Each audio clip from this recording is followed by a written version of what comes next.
A very good evening and welcome. Sundays are like open windows filled with light and possibility.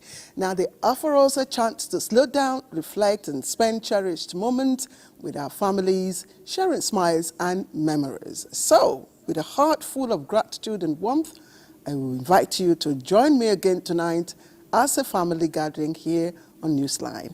I am Claire Adelabu Abdul-Razak, your pilot. Now let's kickstart with a taste of what's coming up.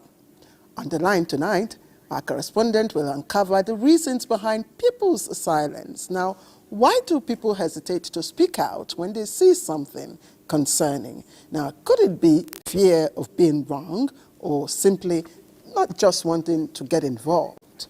Well, we will share with you a remarkable story of hope and resilience, showcasing resilience and recovery, as we also take you to Ogbomoso, where hope has been rekindled for many patients. Now, we will also feature tonight incredible stories that touch the heart, stories that are unimaginable but true.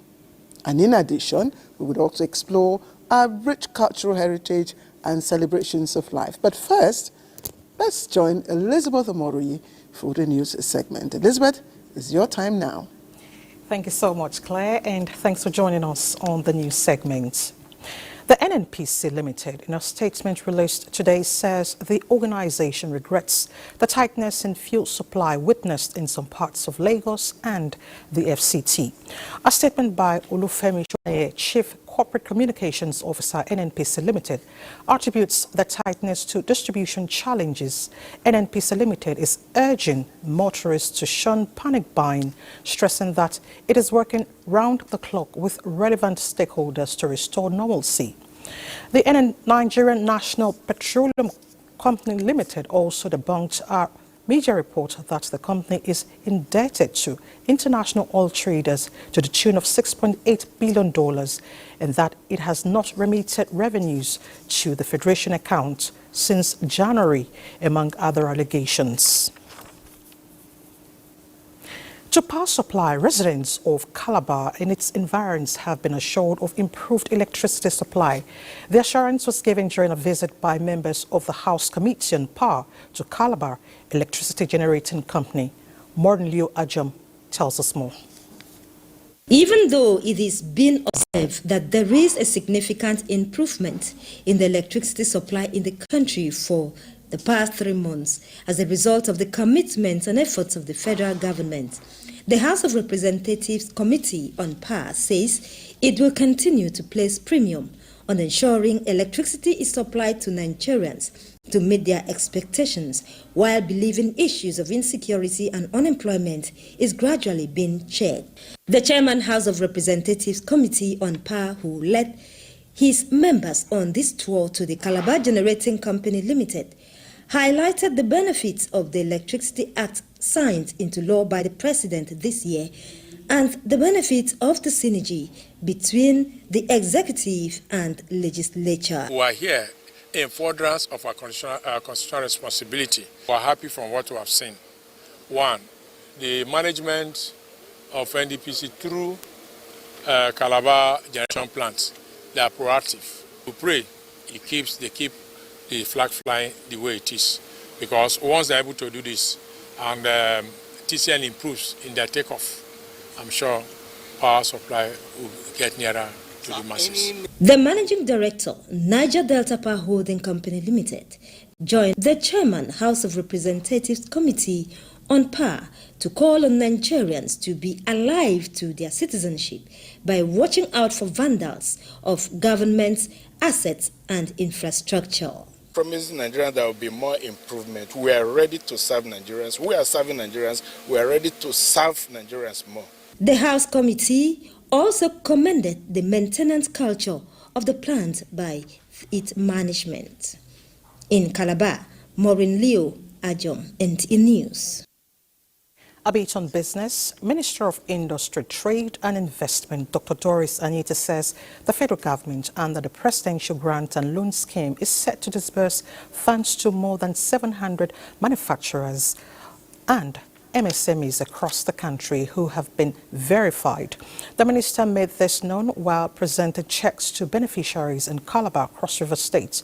Anita says so far, 660,320 nano beneficiaries have already received disbursements from the Presidential Loans and Grant Scheme, and reveals that loan disbursements for manufacturers and MSMEs will commence next month. Following the verification of more than 700,000 applications, Governor Otu of Cross River State, who commended the gesture, says the Presidential Conditional Grant is revitalizing small businesses and economic prospects, and interactive session provided a platform for open dialogue, fostering collaboration between federal and state governments to drive economic empowerment, with more than 200 billion naira allocated to support growth, employment and prosperity. In other news, many houses and farmlands have been submerged by flood in Gumi local government area of Zamfara State. Hundreds of households are displaced by the disaster as victims struggle to resettle. Jamilu Ibrahim brings us details. The flood, which occurred as a result of a heavy downpour that lasted for more than 48 hours, submerged many houses and farmlands across Gumi town, headquarters of Gumi local government area of Zamfara State, and some neighboring communities.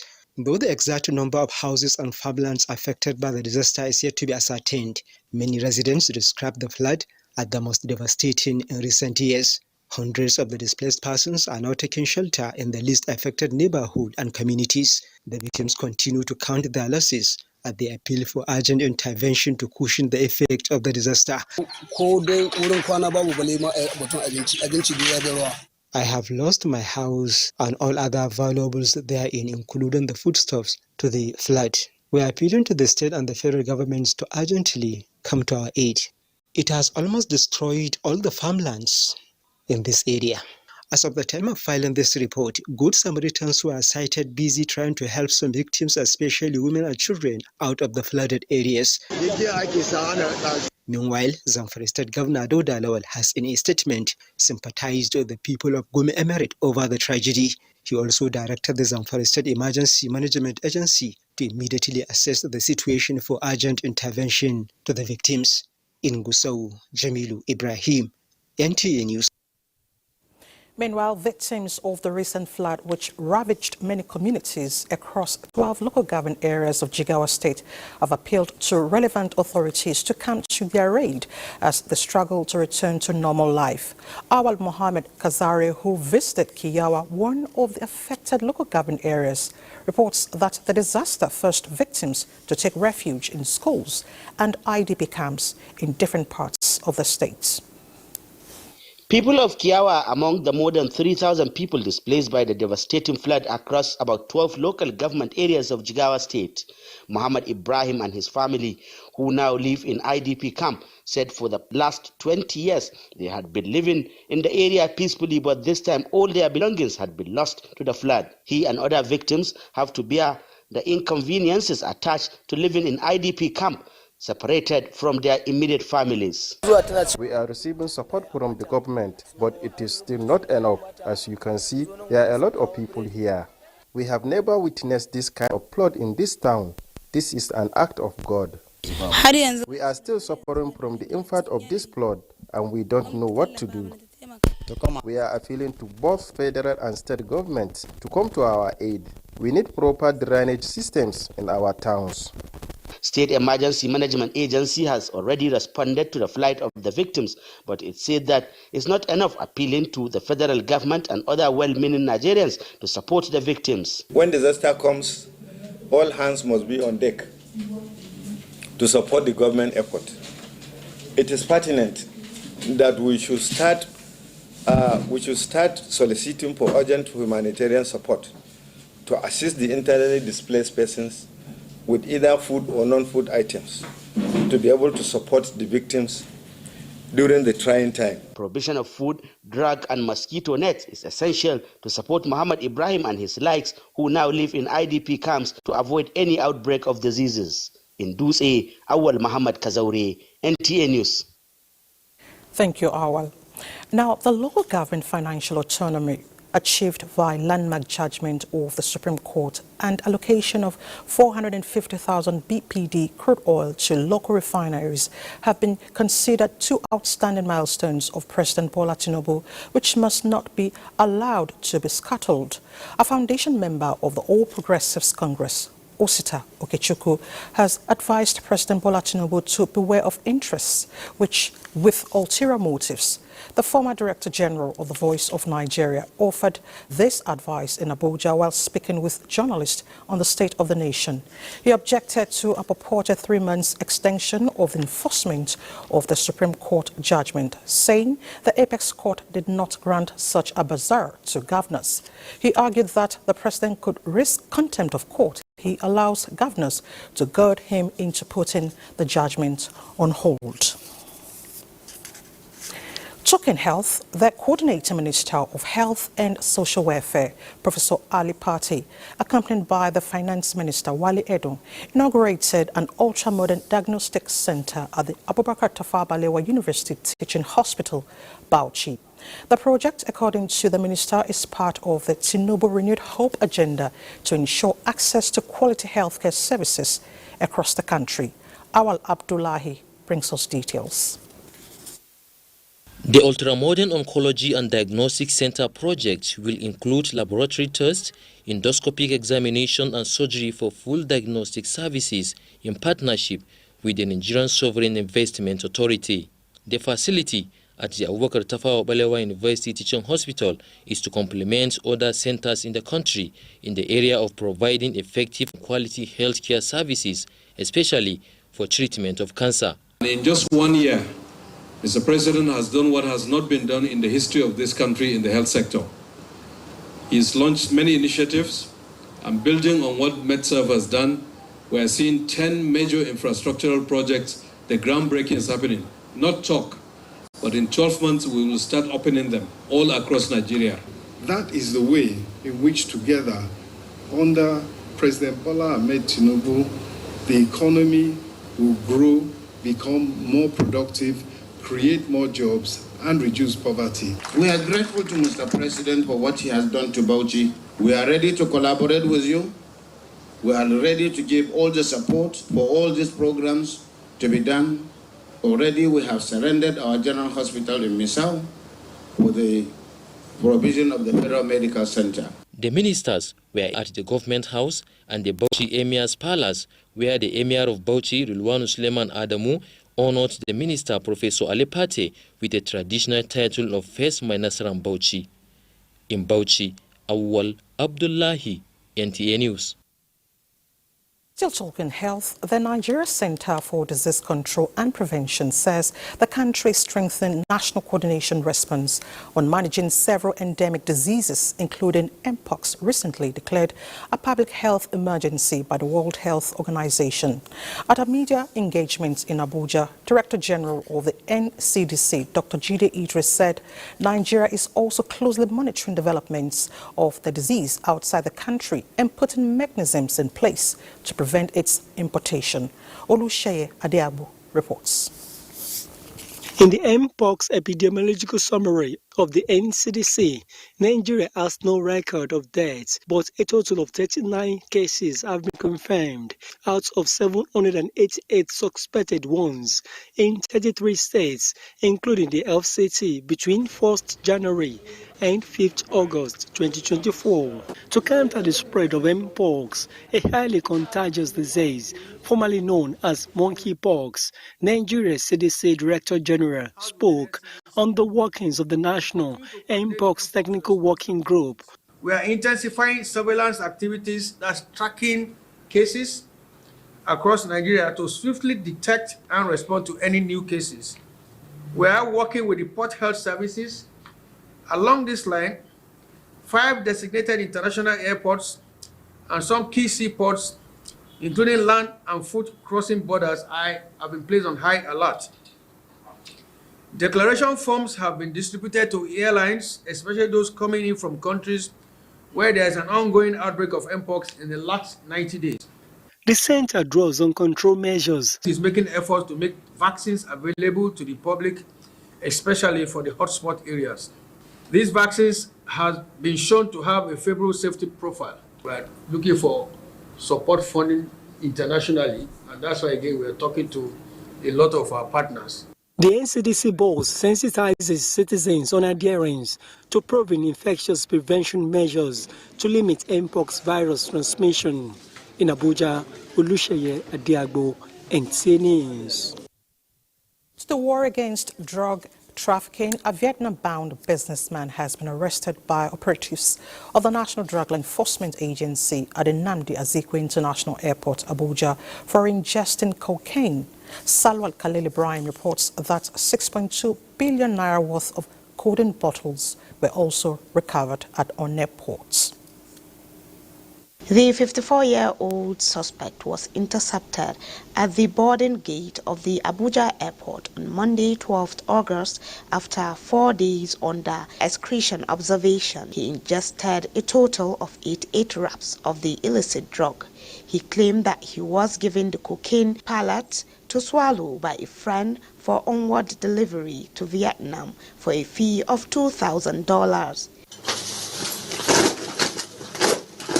In the same vein, NDLEA officers at the export shed of the Murtala Muhammed International Airport, Ikeja, Lagos, have intercepted a shipment of loud weighing 800 grams concealed in noodles going to Congo. A follow-up operation at the Alaba International Market led to the arrest of the sender of the consignment, who deals in GSM handsets. Meanwhile, a large consignment of loud imported from Canada have been recovered by NDLEA operatives at the Lagos airport. A suspect who arrived with 6 boxes was arrested during a joint examination by the security agencies at the arrival hall. No less than 892,400 bottles of codeine-based syrup worth more than 6 billion naira were recovered in 5 containers shipped from India, while operatives in Niger State on Thursday, 15th August, arrested a suspect in Kontagora town with 28,500 pills of tramadol concealed in loudspeaker. In Abuja, Salwa Khalil Ibrahim, NTA News. Away from drug interception, the National Youth Service Corps has expelled 54 corps members who were illegally mobilized by the University of Calabar for national service. Olayin Kauju reports. For some time now, the NYSC has been faced with the challenge of some corps-producing institutions giving approval to unqualified graduates to participate in the mandatory one-year national call to service. Remain vigilant and proactive in our approach. But this time around, it is Vice-Chancellor, University of Calabar, taking the bull by the horn, reporting suspected cases of illegal mobilization of unqualified graduates from the institution to the NYSC. So all this lies on the integrity of the institutions and the Vice-Chancellor's concern. You understand? That's why I said we must all give applause to the Vice-Chancellor of University of Calabar. While noting that the affected corps members will be prosecuted, the NYSC Director General says 19 other individuals who attempted to register online for mobilization were prevented from doing so. We have blocked them in our system. Their names will be published as well, so that everybody will see them. There are 19 of them. So we have 54 serving corps members in various states. These 54 we have communicated to all our state coordinators. They too, they have already been demobilized. This is coming after the NYSC invalidated 101 certificates of national service earlier, bringing the total number of affected certificates to 178. Olayinka Ojo, NTA News. In another news, the Secretary to the Government of the Federation, George Akume, extols Universal Reformed Christian Church for its doggedness on evangelical mission anchored on love and human resource development. This was at a Thanksgiving service organized by the church in recognition of its selfless service to the country over the years. Kenneth Nanim reports that the SGF urges the church to remain focused. Sunday services across the Christian denominations are usually lively, but something seems unique here at the NYSC Universal Reformed Christian Church, Abuja. The worshippers seem to be in high spirits in anticipation of their guest arrival. Eventually, the moment arrives.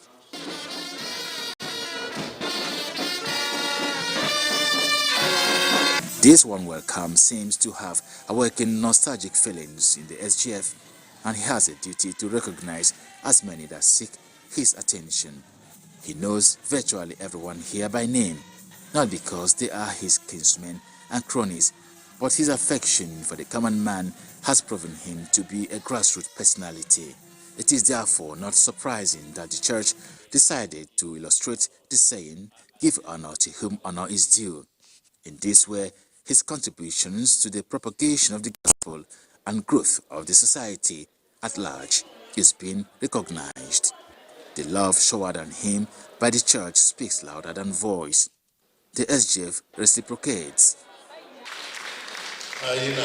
Speaking in vernacular, he eulogizes effort by the church in building schools and other social institutions for human resources development across the nation, as some of the beneficiaries of such gestures, he says, are already contributing meaningfully to the socio-economic development of the nation. This, he says, is in line with the message of the day taken from the book of Matthew 22, verse 36 through 40, which summarizes the commandment by Jesus Christ for man to love God and his neighbor. The Secretary to the Government of the Federation, George Akume, was accompanied by his wife and other dignitaries. Kenneth Nanim, NTA News. Now to the foreign scene. The 44th Southern African Development Community Summit ends in Harare, Zimbabwe, with leaders deliberating on mpox and other challenges facing the continent. Details of this and more on Global Update with Fama Pani. Executive Secretary of the community, Elias Magosi, said an emergency meeting of health ministers will be convened to facilitate a coordinated response to mpox, which has spread to more than a dozen African countries. Summit directed the Secretariat to convene an urgent meeting of ministers of health to assess the impact of mpox and facilitate coordinated response to control the spread of the disease. A total of 18,737 suspected or confirmed cases of mpox were reported in Africa since the beginning of the year, including 1,200 cases in 1 week alone, the African Union Health Agency said. Meanwhile, 37-year-old Prime Minister accepted King Maha Vajiralongkorn's official written command to form a government in a ceremony at the headquarters of a former pro-Thaksin. She came to power after a court sacked the previous premier and disbanded the main opposition party. Together, let's turn any challenges into opportunities, making Thailand a place where everyone can dream, create, and shape their future. Thank you. Thailand's new Prime Minister, Paetongtarn Shinawatra, daughter of billionaire ex-premier Thaksin, vowed to boost the kingdom's sluggish economy as she formally took office on Sunday.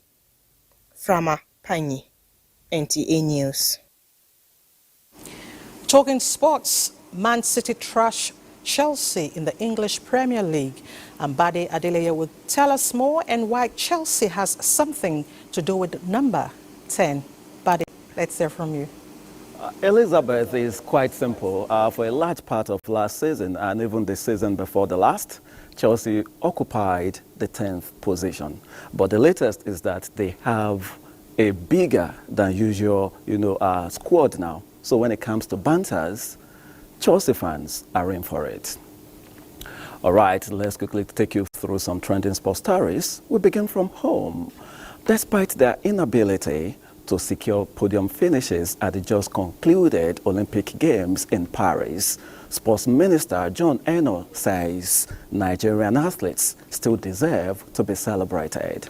Eno was speaking at a reception organized in honor of Team Nigeria wrestlers to the just concluded Olympics by the Comptroller General of Customs, Bashir Adewale Adeniyi. The wrestlers who got certificates of commendation for their outing were evidently overwhelmed by the gesture As they revealed, they are more than motivated to do more to achieve international glory for Nigeria. When I got the invitation from the CG Customs and board member of this federation yesterday, it was very, very uplifting, very motivating, very assuring. This is now a different perspective and a positive one. It's unfortunate that at this time, they were not able to make a podium finish. But it is not the end of the world, because we know that they have done it before. And it is our belief that with the right support, with the right environment, they can still do it again. With respect to the immediate, like everyone else, as president of the federation, I will also apologize to the Nigerian nation because we slightly fell short of our targets, but it is not for lack of trying. I feel extremely overwhelmed because if I could remember when I returned from the Olympics, Tokyo 2020 Olympics, I got a silver medal, but I did not have this kind of reception. But yet, this time I went to the Olympics, I came back with empty-handed, likely wife order in the team, but we had a good reception. We have people that who said, it's not all the time you win. Even if you did not win this time, we are still behind you. Quite interesting to see that. All right, let's let you know that the president of the Nigeria Olympic Committee, Abuja, has been honored by the African Volleyball Confederation for his long service and contributions to the development of volleyball in Nigeria, Africa, and world over.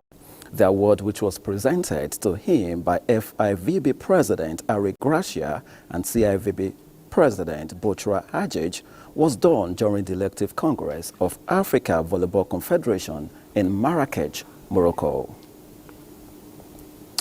Moving on to football, Remo Stars began their campaign in the CAF Champions League on a winning note as they defeated Moroccan giants Asfar 2-1 in the first leg of the preliminary round encounter.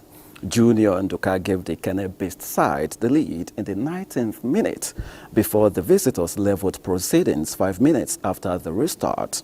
Right back Sadiq Ismail, however, restored his side's advantage in the 68th minute, ensuring they take a vital one-goal advantage into the return leg in Rabat next Sunday. Finds Jide Fatakon with a crossing ball into the path and a crossing header! It's now Sadiq! Restores the lead for Remo Stars! In Sunday's early kickoff, MPFL champions Rangers International secured a narrow 1-0 victory over US Milagro of Coros, who were technically playing at home at the Godswill Akpabio International Stadium. The second leg is set for Friday, August the 23rd, 2024, also at the Godswill Akpabio Stadium, where Rangers will look to finish the job and advance to the next round. Away from Nigeria now, Erling Haaland scored on his 100th Manchester City debut as the Premier League champions began their title defense with a win against Chelsea at Stamford Bridge. Haaland opened the scoring in the 18th minute for his 91st City goal, while former Chelsea midfielder Mateo Kovacic made the game save late on with a curling shot from just outside the penalty area. Earlier in the day, Yohan Wissa earned Brentford a 2-1 win over Crystal Palace after Eberechi Eze's opener was controversially ruled out following a nightmare refereeing call. And with that, we're done on sports. It's back to Elizabeth. Thank you so much, Bade, for the updates. The weather has been friendly lately in some parts of the country. Monday is before us. A quick look at its prospects. Welcome. We expect morning thunderstorms to affect parts of Taraba, Jigawa, Zamfara, Kano, Katsina, and also parts of Bauchi, with moderate rains over Nasarawa, Niger, Plateau, and Benue State. However, the southern region is expected to start off Monday with a quiet morning, but as the day progresses, there are good prospects for light to moderate rains in parts of Osun, Ekiti, Oyo, some parts of the southeast inland, and also the stretch of the coastal cities. Parts of Kogi, Plateau, Nasarawa, the Federal Capital Territory, as well as the northern cities such as Adamawa, Taraba, some parts of Kano, Katsina, Zamfara, Sokoto, and Kebbi are to witness thunderstorms and rains during the late evening hours. And that's it from this end.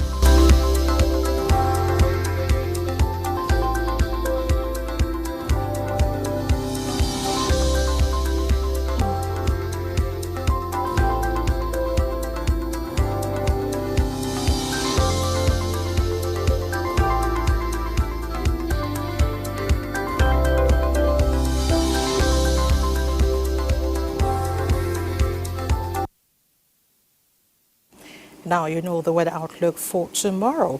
And I know our captain, Claire, has been enjoying it for some time now. Claire. Yes, Lizzie, thank you. And the question you asked, Buddy, about what is it with Chelsea and number 10, two things. Okay. One, some of Chelsea's, very iconic stars actually wore jersey number 10. For instance, Hazard has a jersey number 10. And you know that also the official residence of the UK Prime Minister is also number 10. So you see, Chelsea, number 10 has There's something attached for to Chelsea. it. So, anyway, thank you. Let's say, all right, over to you now, Lizzie. We'll take a break. More to come with our captain shortly. A story that really, really touched the heart. Now, it's a baby's journey from congenital abnormality to normalcy. Now, the baby girl in Maiduguri was born under remarkable circumstances that has captured the community's hearts. Now, her journey, marked by a challenging delivery, turned into a story of hope and resilience. And our correspondent, Pauline Kudivana, takes us through this incredible story of determination in the path to normalcy for this little one. And we do sincerely, we do call for viewer discretion. Fatima Mohammed, a mother of 6, gave birth to a baby like no other. The infant, a girl, was born with 4 legs, a small head and hands attached to her abdomen, a condition that the parents were shocked and heartbroken, unsure of what the future held for their child. Fatima and her husband, the breadwinner, who works menial jobs to provide for the family, resolved to embrace God's gift to the family despite the condition, until a team of experts from the University of Maiduguri Teaching Hospital stepped in, bringing hope to the family. When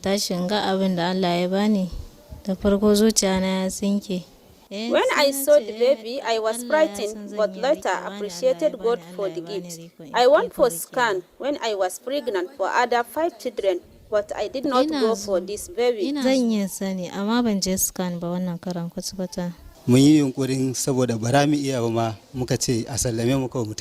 Considering my baby condition and financial implication for surgery, I decided that we will go home and manage our God gift, if not for Dr. Wabada, who gave us hope.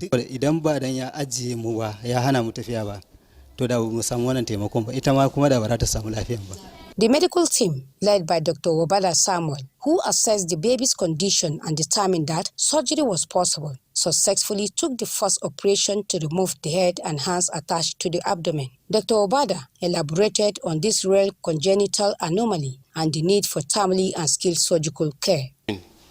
It's a parasitic baby, but typically we call it Diphagous tetrapus. So it's one of the rare form of conjoined twins. But in this particular patient, they are not sharing any major structures. According to him, the 6-week-old baby, now weighing 2.2 kilograms, needs to gain more weight before the next operation of the legs can take place. We've done some imaging. The CT scan showed the pelvis is okay. Just the parasitic segment is just an appendix. So the surgery will not be of any risk to the, in terms of constituting any deformity for the baby. The Commissioner of Women Affairs and Social Development, Zoe Ragambo, was moved by the family's story and provided support with a donation of 500,000 naira for the surgery. We have started and we're not going to stop halfway. With the support of the medical team and kind-hearted individuals, the parents believe that their daughter can overcome this rare condition and live a normal life. Indeed, an incredible story of resilience there. Now let's take you to Ogumosho in Oyo State, where accessing quality health care has for long been beyond reach for many people, leaving those with serious conditions to rely on prayers and traditional remedies.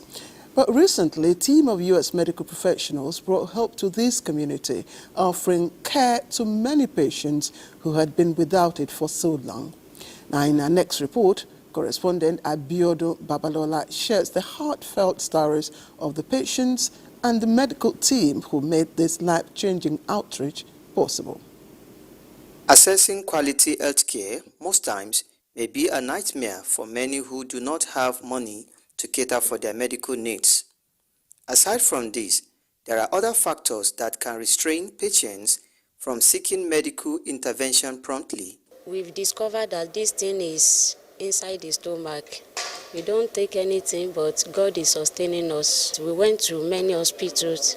They book us for operation, and we don't get money to do the operation.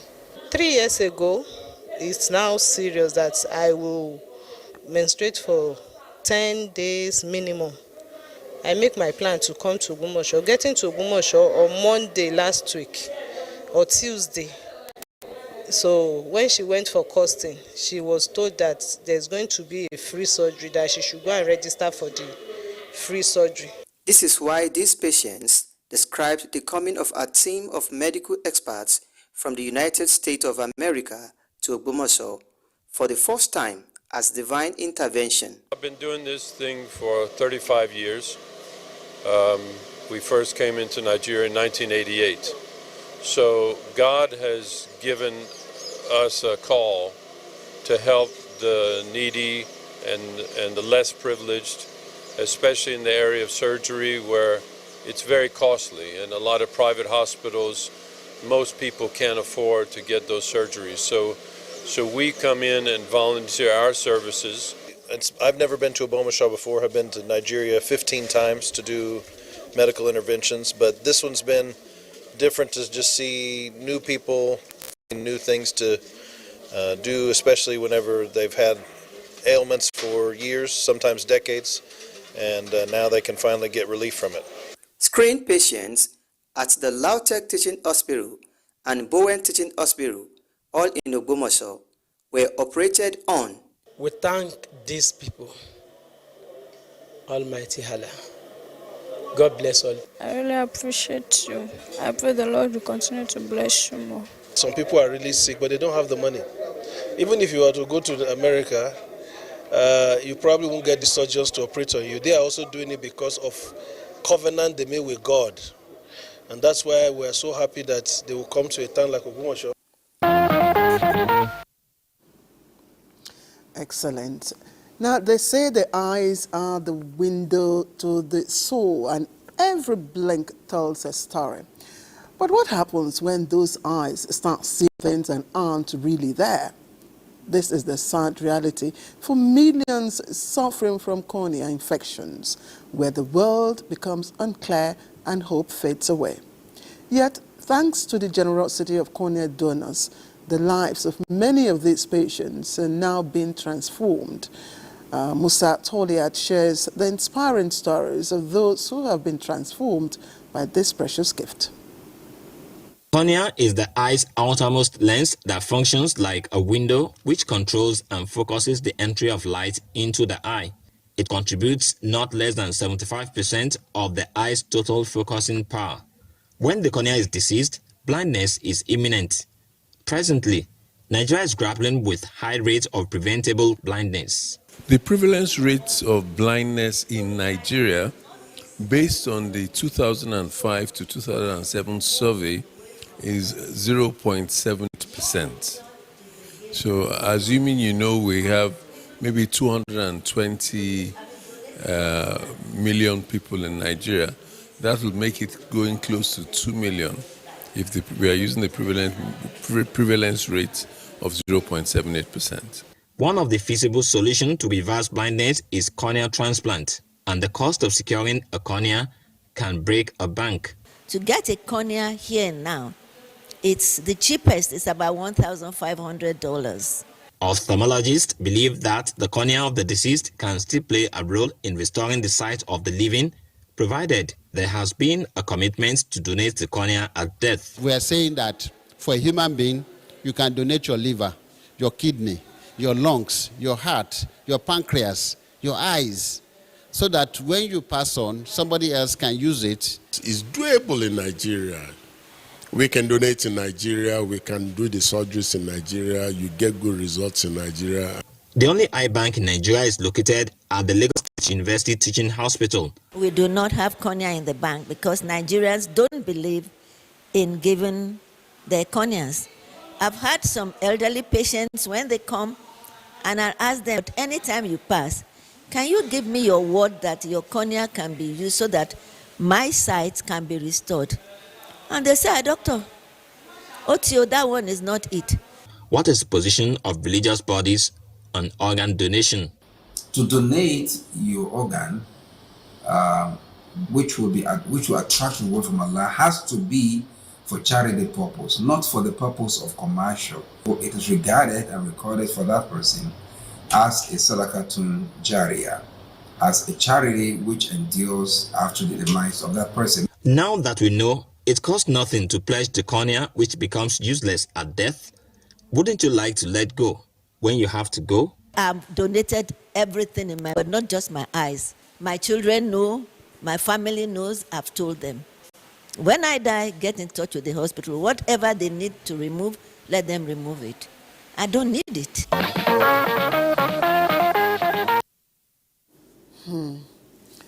Now, when police officers rush into danger, the family hold their breath, praying for their safe return. But what happens when the worst happens and they don't come back? The Police Officers' Wives Association, POA, has been a beacon of hope for 60 years, supporting the spouses and families of Nigeria's police officers.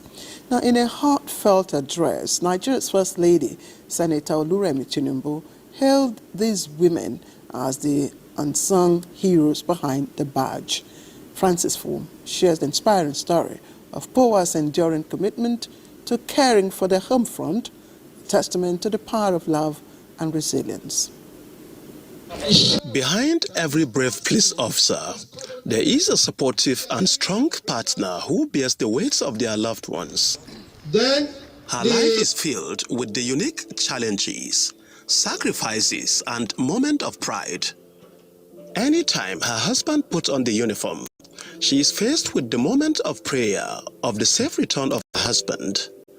This can be overwhelming, but the woman has learned to cope.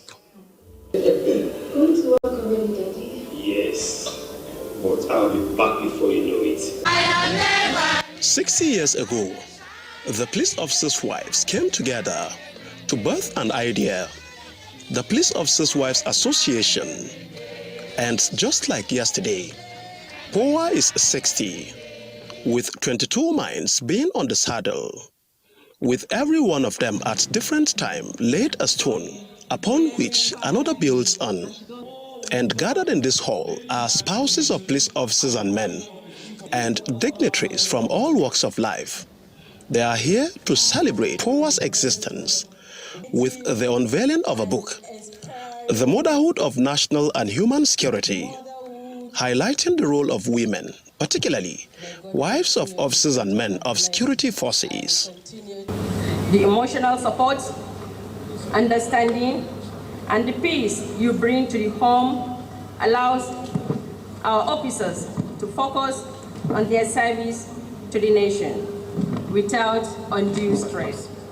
Inspector General of Police Kayode Egbetokun applauded POA for enhancing the overall well-being of police families across the country. I look forward to many more years of lifting each other up and standing strong together, serving our communities with pride and purpose. For the leadership of POA, the association is getting better day by day, making impacts in the police families. On the pivot of 3-point agenda, my administration has taken quantum leaps to embark on economic empowerment projects and skill acquisition programs and projects to enhance the economic life of our members and their families. And also make sure that you make the home so palatable that the man who is out there fighting and protecting the properties and the human beings in the country comes back home to meet a very peaceful home. Established in 1964 by the then wife of the first indigenous IGP, POA has remained the Amazon of their husbands at the front line. Congratulations. All right, a very good point for us to take a short break. Don't go away. Newsline has just begun. Right, welcome back. You're watching Newsline, and news just in says that President Bola Ahmed Tinubu will embark on a trip to France on Monday, August the 18th. He will depart from Abuja, the nation's capital. And Special Advisor to the President, Media and Publicity Chief Ajuri Ngelali says President Tinubu will return to the country after his brief work stay in France. And we will keep you updated on details of the President's trip to France when we get them. So let's get back on the line. And when we talk about harvesting, buying and selling, of course, we naturally think about farmers and, of course, exchange of goods and services in the marketplace. But when we relate the term harvest to human beings, especially children, it signals a very deep soul or moral failure somewhere in our society. Unfortunately, this is the unsettling reality in parts of our country today, where certain so-called mothers and orphanage homes have turned children into commodities. In this report, correspondent Clement Barikwe uncovers the disturbing details of this shocking trade in Akwa Ibom State. Because I can't believe. Okay, you can't believe. From your boyfriend or your husband? My boyfriend. Okay, so what happened? My boyfriend lied me. Imem, 17 years old, got pregnant for her boyfriend, who later denied the pregnancy and abandoned her.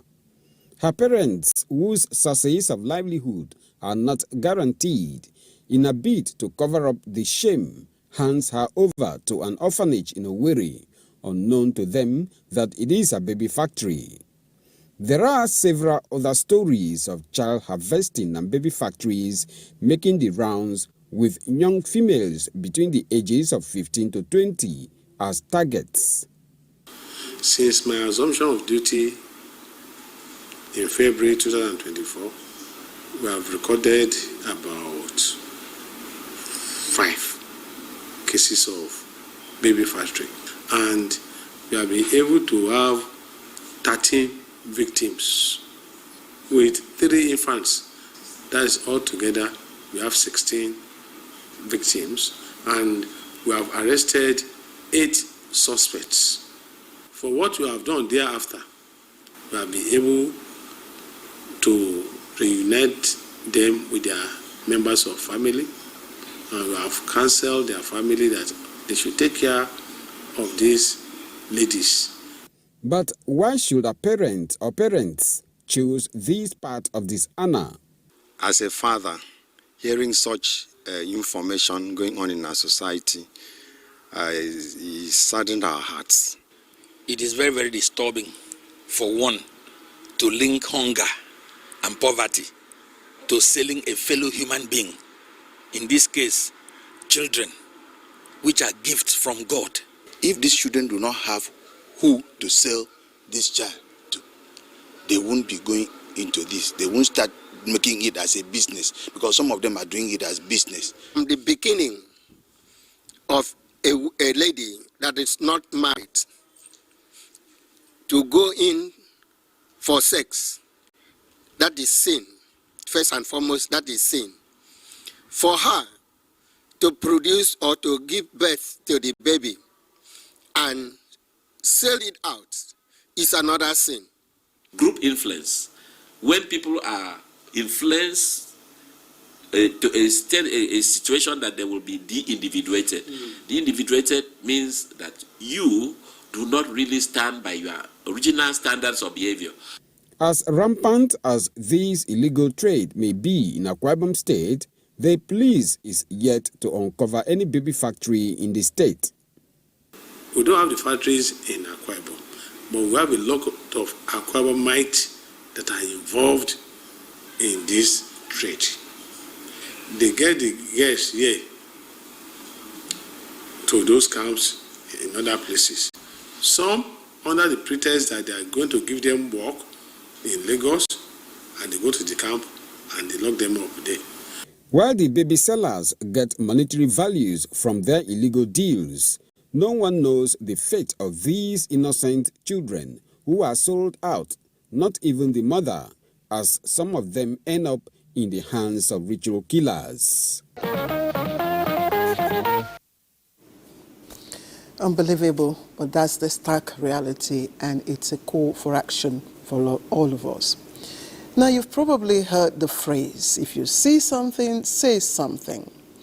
It's more than just a slogan. It's a powerful reminder to stay alert and report anything that seems off, whether at work, in school, or even on the streets. Now, it was developed by the U.S. Department of Homeland Security. The slogan emphasizes the importance of public awareness and reporting suspicious activities to keep everyone safe. Yet, despite the clear message, many people still hesitate to speak up, even when they notice something concerning. And it's a bit puzzling, isn't it? So our correspondent Joy Ilebu took to the streets to ask why so many of us hold back when it comes to acting on what we see. We all have someone or something to protect. Everyone in our local community plays an important role in keeping the society safe. Investigations show that a public that can identify unusual and suspicious behavior is essential to protecting communities from criminal threats, be it homegrown or foreign. The If You See Something, Say Something is a campaign sponsored by the U.S. Department of Homeland Security to raise public awareness about terrorism and the importance of reporting suspicious activity to security authorities. The slogan, which gained momentum, was also adopted by security agencies in Nigeria to educate and encourage citizens to report any disturbing information heard. In as much as, see something, say something, is really worthy, of being practiced. But the onus, essentially, is on the government to make use of technology, to make use of the little they have been told to actually ensure the safety of lives and property of citizens. Maybe something happened to somebody. Maybe the person did not have the way of saying it. But maybe you are outspoken or you know somebody that you tell. Do you understand? They might help, but maybe lend help to the person. Provided the security will keep intact the information so that they will not start exposing the person who must have devoted his time to say something.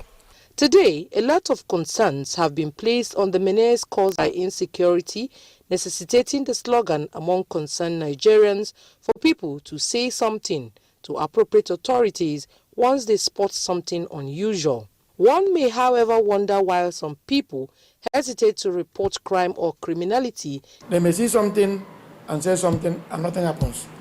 Thereafter, people may not have that encouragement. People may no longer be that enthusiastic.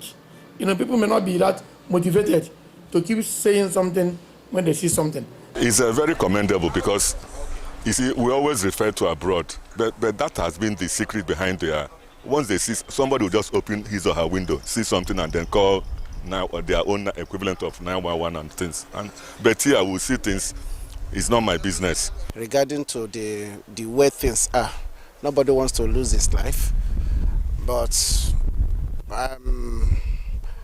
for me, I would have advised that when you see something, you say it. They should say, but they should use the right channel.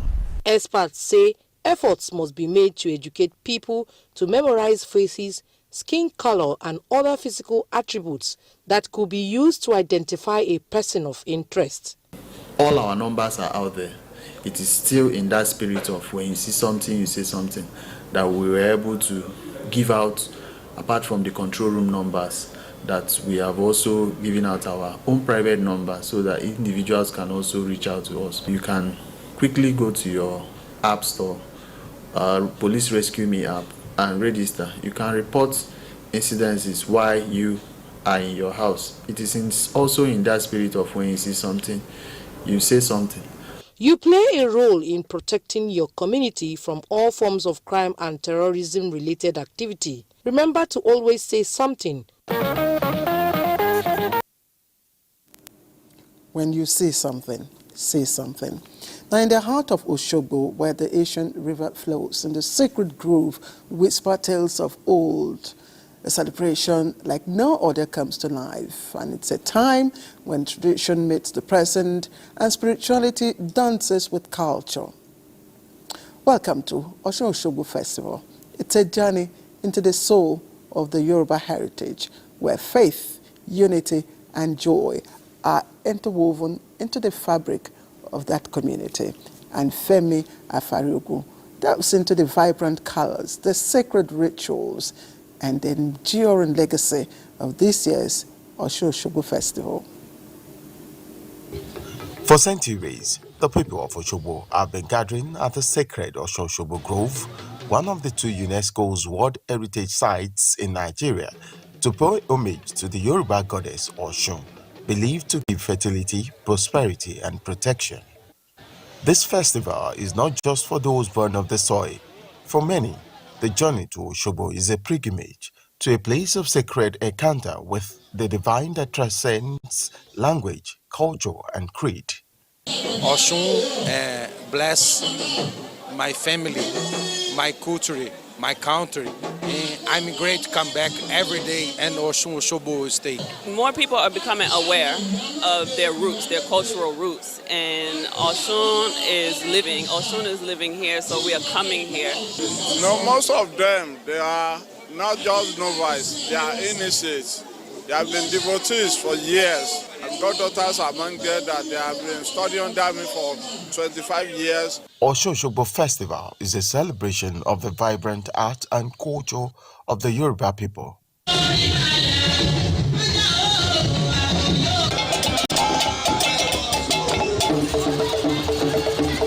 I've seen Japanese, Chinese, Korean here. I've seen American, I've seen Cubans, I've seen a lot of people here. It's a lot of signs to tell you that it's an international celebration.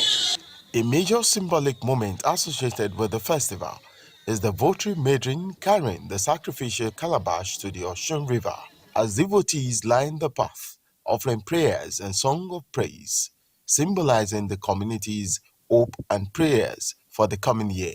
We are to acknowledge Osun Osogbo for all what he has been provide for all inhabitants city of Osogbo, protection over the town, blessing of children to all childless women. Osun is a mother of the universe. In fact, there's no better time to do Osun Festival than this time of hardship. Because when you are hungry, you look for food. The festival has become a universal dance, a shared spiritual experience where the goddess of the river welcomes all who seek her blessings. Indeed, and this is Newsline tonight, and we have quite a lot of stories we are yet to take, and we will when we come back from this commercial break presently. Welcome back, and thank you for staying with us. Now, for decades, the esteemed Society of Nigerian Broadcasters, a cornerstone of the Fourth Estate of the BREM, has been guided by the Broadcasting Organization of Nigeria, BON. Today, members of SBN can proudly reflect on their role in shaping the future of broadcasting. as they marked the first ever national conference that elected and swore in the society's pioneer executives. Now, the two-day event was resounding success, culminating in memorable dinner and awards night. And our correspondent Charles Alpha reports on this landmark event and a new chapter beginning for Nigerian broadcasting. 60 years was what it took to gather these veterans who can now say they were part of a mega history that was long conceived by the four founding fathers, two of whom are still alive to witness the first national conference of the Society of Nigerian Broadcasters. It's like a Chinese bamboo that I've almost given up on. Then it springs forth and begins to grow rapidly. So I'm full of excitement. The two-day conference began with discussions on diverse topical issues as they affect the broadcast industry, leveraging advent of the internet, the challenges it presents, as well as opportunities to combat fake news. By the rules and regulations. They too witnessed the induction of 157 new members, election of first ever executives to be elected through election that saw two contestants. Professor Umar Pate, who has been plying his trade at the Federal University Gombe State, emerged winner of the election on a night that a former head of state, General Ibrahim Babangida, had his say on the mark that has been made by SNB. He appreciates it. That's why I'm here. Ministers of Information and National Orientation Mohammed Idris and his environment colleague Isiaq Salako, as well as the former Director General of NTA Yakubu Ibn Mohammed, were among prominent Nigerians who graced the dinner and awards night with their presence. I didn't expect it.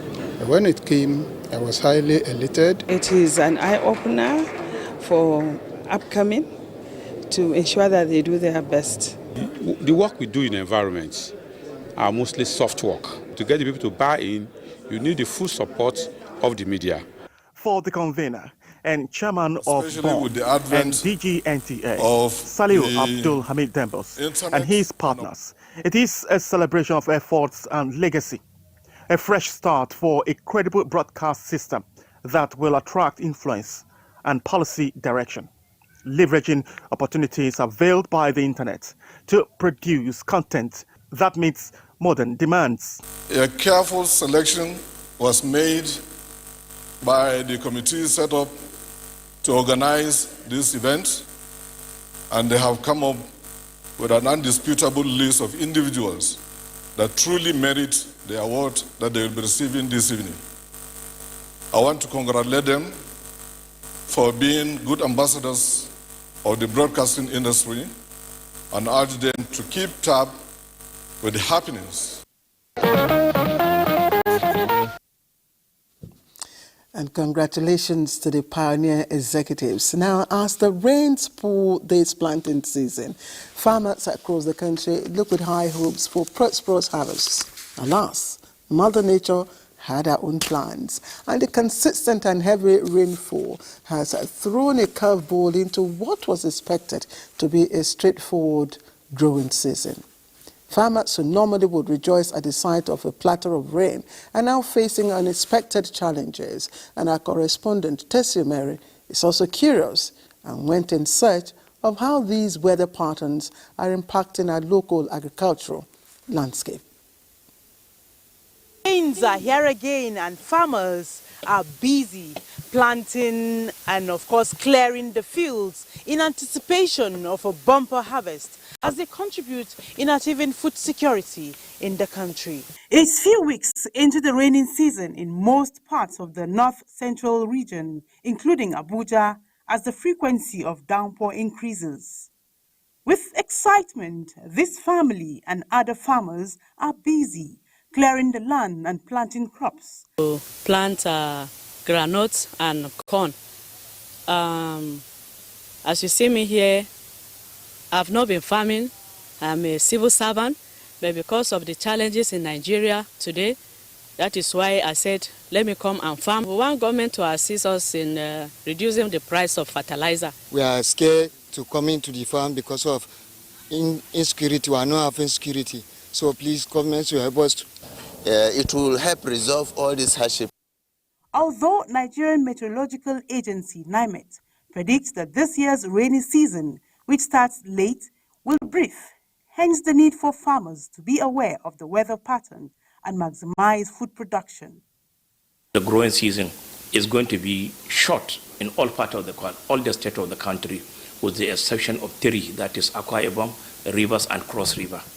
That being the case, then it means you can say that out of the 37 states, which is 36 plus FCT, the prediction is showing that the length of the growing season is going to be shorter. And the implication of this, it means farmers should try as much as they can to go after seeds that are shorter maturity.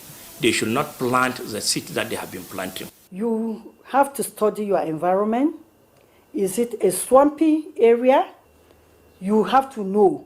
Is it a place where you can plant rice or cocoyam? Know the nature of the soil you have within your community. Also, with prediction for flooding in most parts of the country, there are calls for farmers to avoid planting crops that will require minimal water in flood-prone areas. Those that are beside very close to river bank, they should be able to see how they can store water for irrigation, so that when the rain stops, they can now use the facility, they can now use the water to irrigate